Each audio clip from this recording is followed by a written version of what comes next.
لا پنجشیر څخه تازه او مهم خبر. سلام درنو لیدونکو، ستړي مشئ. په پنجشیر کې د اسلامي امارت لخوا تازه او زبردست اقدام دا چې اسلامي امارت تازه په پنجشیر کې څه کړي دي، جزئیات یې راسره ویډیو کې وګورئ او چینل هم سبسکرایب کړئ.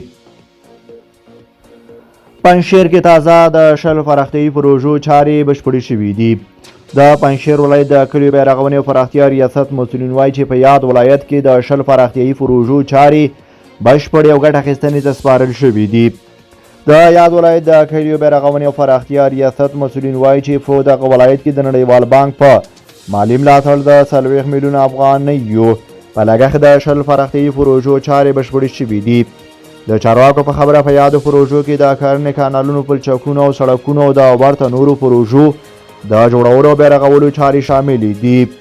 بلخوا له پاکستانه 500 نور افغان کډوال هیواد ته راستنې شول. د کډوالو بیرته راستنېدونکو چارو وزارت د رباني میاشتې په 9 نیټه له پاکستان څخه د څه باندې 500 افغان کډوالو د ایستلو خبر یې ورکړی دی.